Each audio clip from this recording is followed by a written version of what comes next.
I think we'll move straight into Phoenix before the committee reports. CAPE is part of a mandamus application, which is basically a federal court process by which we are mandating or demanding from the government that it actually respects its regulated obligations to pay its employees. And through this application that we have done jointly with, I think, 11 other unions of the Federal Public Service, we will have a hearing on the 19th of December about it. So we hope to get some progress through that. But generally speaking, just today we were in this very room with the employer through the National Joint Council. So the National Joint Council is basically the big consultation table between all federal public service unions and the employer representatives, of course from the Treasury Board, but also from various departments. And we forced a discussion on Phoenix with them today because they kind of conveniently had forgotten or not put it on the agenda. What we put down on the table as a concern for us is that they've been basically repeating the mantra that we will be fixing that and we will get to steady state and we will get to steady state. And what we are hearing from our members and what we are kind of getting from the numerous calls that our LROs and our local leaders are getting is that it's not getting any better. We actually have more and more cases coming up, different kinds of situations, and it seems like the prospect of getting to steady state is not as imminent as they would want us to believe. And so we we rang the alarm on the fact that we no longer believe, the kind of just trust us kind of crap that they serve us. I'm sorry for my language. So we were, the relatively positive thing is that the employer and represented, like the larger unions and the chair of the National Joint Council bargaining agent side are meeting on a quasi-weekly basis to discuss issues related to Phoenix, and they have developed subcommittees to discuss issues related to taxation, for example, or to discuss issues around grievances for Phoenix. So what our LROs are instructed, our labor relations officers, so basically these are the people who are working in the CAPE offices for members in the workplaces when they want to file a grievance or a complaint. And the role of the labor relations officers has often been at the informal level. So if a member calls, they don't necessarily want to file a grievance, but they want their case to go somewhere on top of one pile somewhere. And so they will call their local leaders. They sometimes local leaders have direct access to the department's task team that is working on Phoenix matters and will be able to put that on top of the pile. Sometimes it will be with the National Labor Relations Officer. And we try to accompany members as much as possible. We have thousands of people calling for more information, for asking us guidance on who to call at the departmental level, etc. So that's the kind of work that our LROs are doing and that our local leaders are doing. And then when push comes to shove and we need to signal to the employer that they have not met their obligations and they don't seem to be moving fast enough, that's when we will file a grievance. So we have several dozens of grievances underway with different departments. And at the national level, there is a kind of a subcommittee of the labor management big consultation table to discuss a way to hear those grievances, not through the regular channels, but to have kind of an expedited resolution process for Phoenix-specific matters.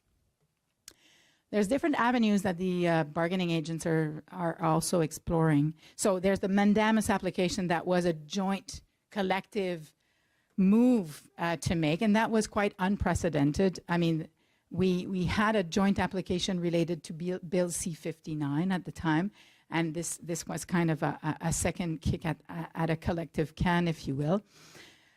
But there's other options that we're looking into because, for example, we are noticing trends related to people who are on leave for maternal or parental leave. So we're thinking of, human rights applications, or a lot of members are asking about class action suits. And these are the kinds of things we're exploring collectively, whether this makes sense or not.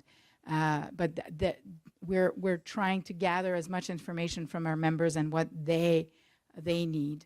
As collectively, as bargaining agents, we've identified a series of issues that the employer generally needs to address from a collective perspective, be it,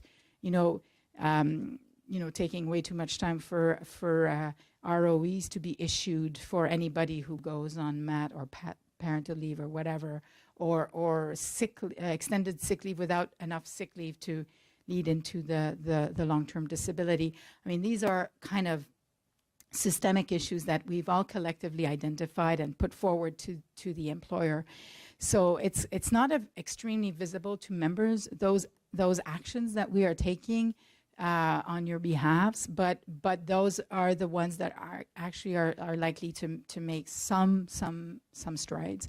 On taxation, there is currently, and I hope that we will hear soon about the CRA's kind of special rules around Phoenix, because right now there's a Q&A on the CRA website that is very unsatisfactory. It's just basically reinstating the tax rules. So if you cashed out your RSPs, well, tough, right? It's basically you did a silly thing and you'll have to pay for it for the rest of your life. And that's not satisfactory for unions. So that's why we went to PAT and we collectively went to CRA and said, we need specific rules. So if you've been paid in excess, you need to be able to ensure that you won't be paying excessive taxes on that this year. So that's what they're fixing right now. And we're collectively fixing. CAPE might not be at the table, but we're participating as a collective in the context of the National Joint Council. So that's, in a nutshell, an update on Phoenix and legal action, etc. Is there anything else in particular? You were asking about that, so I may. Yeah, the point I want to make is that this should have been number one on the AGM, because frankly, I'm speaking for myself at least. I'm being overpaid and I'm going to be screwed on my taxes once the T4s all get issued, and I'm also on parental leave. And thank God, Service Canada has ways of making a fake ROE, because I'm also technically not with my employer. I'm actually with a different employer, also part of the federal government. Anyways, big mess. The point I want to make is this kind of information needs to be provided more proactively to members. I don't care if it's on a weekly basis, on an hourly basis. My point is it has to be more proactive. We're all sitting in the dark, not knowing what's happening in the background. And I think it would be fair to members, given that we do pay good money to the union for you to represent us. To get this information to us. The other part of it is, and I'm speaking for myself only, is that I could care less about the collective bargaining process, because frankly, being paid is more important at this point in time. And I don't know if anyone else is, in the same situation of either being underpaid or whatnot. But at least I'm being paid, but I'll get screwed in the back end, right? No, that's a fair point. And I don't know if you have been in touch with whoever should be your LRO, but I invite you to contact whoever your department right now. And I know you're in the middle of in between two situations, but the department you should be working for right now that you're on parental leave. We can absolutely offer you the services that you need. You just, contact us and we will. Right. I guess the point I want to make is it should really be a lot more proactive. Technically, I'm still on the PIPC mailing list because I guess technically everyone still thinks I work for the other employer and therefore a member of PIPSI, but at least I get a few more emails from them than what I see on CAPE's website, right? And I'm not trying to be, a jerk or anything like that, but I'm just saying that's kind of the reality Sure. of, we're all in the dark and we're all kind of, come April 30th, who knows what's going to happen, right? And, we're at the year end. I mean, the clerk said back in July, which was fair, it's only July, we need to wait until the end of the year for things to happen. And, we're 23 days away from the end of the calendar year with maybe 10 working business days. It's now becoming an issue, and I think a lot of people are feeling it. And people who are on mat leave and parental leave, it's a big issue for them. I have colleagues, friends who haven't been paid, and I'm lucky that I figured out with Service Canada how to make it work, but not everyone has had that luck, and that kind of stuff needs to be on the CAPE website. Well, it is on the CAPE website, and I take your point, though, that we need to be more proactive about communication. And, there are a couple of things coming very soon, including the CRA thing.